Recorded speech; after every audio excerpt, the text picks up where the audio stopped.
gamit natin sa aking photographer.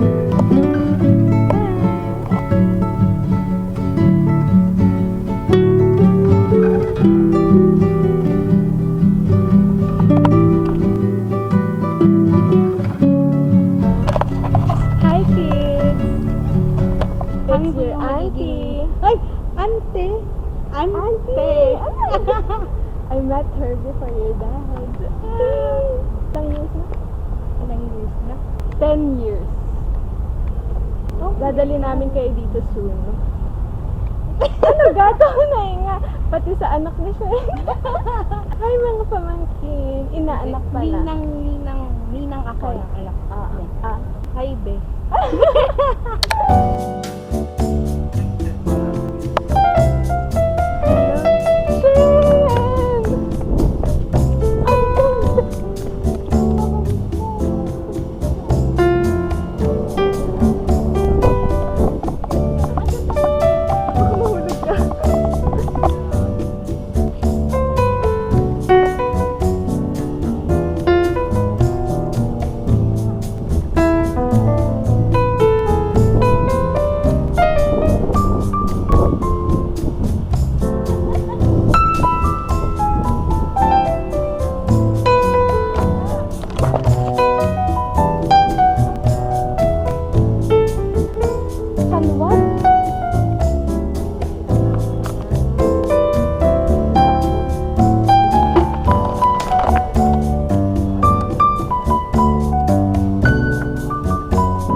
Grabe, naka isang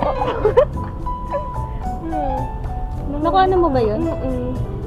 Grabe, ang swerte ng mga nag-aaral malapit dito, no? Hindi din. Bakit? Kaba na? Pero kung siguro yung gawa ko, hindi gaya na hinulit sa adventure. Ang ganito yung pagkayan. Punta tayo dito, punta tayo sa ganyan. Parang mainit ako sa kanya. Dahil may pa-service po tayo, ma'am, malawak po kasi ang Intramuros, ma'am, pag kailangan nyo. Wala po yung tour guide, photographer, saka Kaso ngayon, ang gusto ko mag-explore tayo.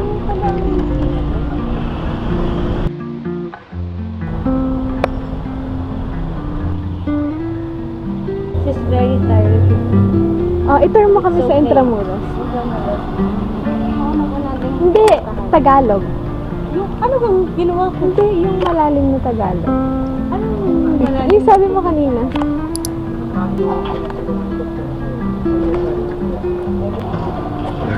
Ano gusto mo? Mag-rides na rides? Ano?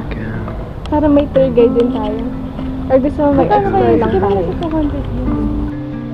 Only when you're paying attention to them.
Seb, ito ay 16,000.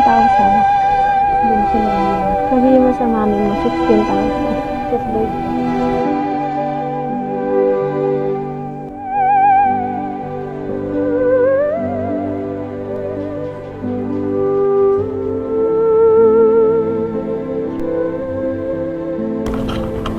Are you happy? Hindi guys, invite to us.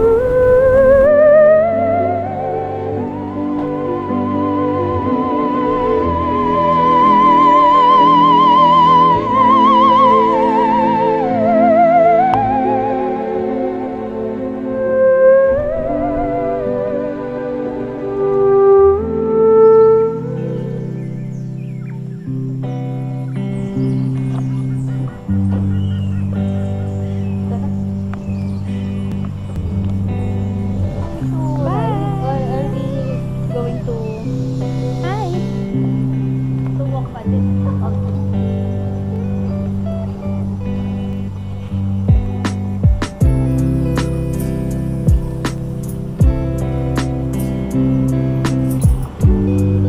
City of Manila. 1890, dito itrinayal si Dr. Jose Rizal sa lugar na to. Bago siya pinay-reservan. Gusto niyo pumasok? Mayroon tayong entrance. Picture po. Hindi na po, dito na lang kami talaga. Picture lang.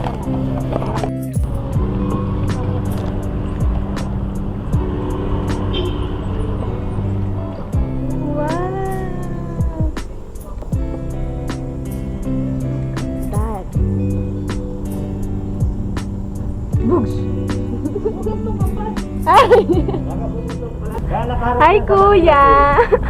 Kaya nakaharap sa Manila Bay dahil yung armed forces ng US doon dumaong sa Manila Bay kasi nandun Oh! yung US Embassy. Okay. Pero hindi sila pinayagan ng Japanese para atakihin sila. Kaya yung American gumawa ng paraan, umikot papuntang Port Santiago. Doon nila giniba sa may malapit sa immigration yung wall para mapasok nila. Kasi nakapokus yung mga Japanese doon Dito. nila. Kaya sila na dito ng mga Japanese. Ay, ng mga Amerika. Yung Filipino, Philippine soldier, American soldier, tapos